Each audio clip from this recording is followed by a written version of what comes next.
Assalamu alaikum wa rahmatullahi wa barakatuh. I'm Muhammad Jahid Hassan. I'm an English language teacher.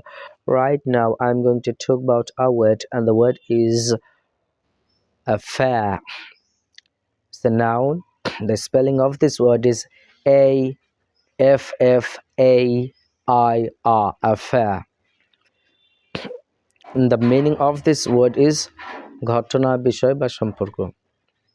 Okay, here are some sentences using this word. He's having an affair with her husband's best friend.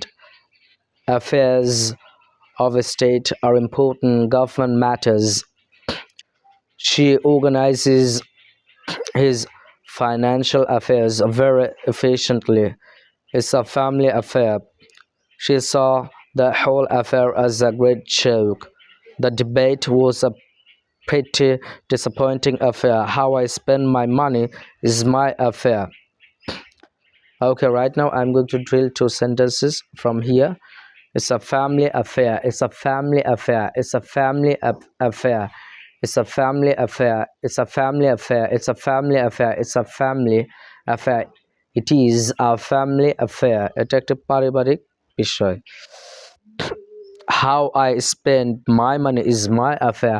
How I spend my money is my affair. How I spend my money is my affair. How I spend my money is my affair. How I spend my money is my affair. How I spend my money is my affair. আমি আমার টাকা কিভাবে খরচ করব সেটা আমার ব্যক্তিগত বিষয়. Thank you very much.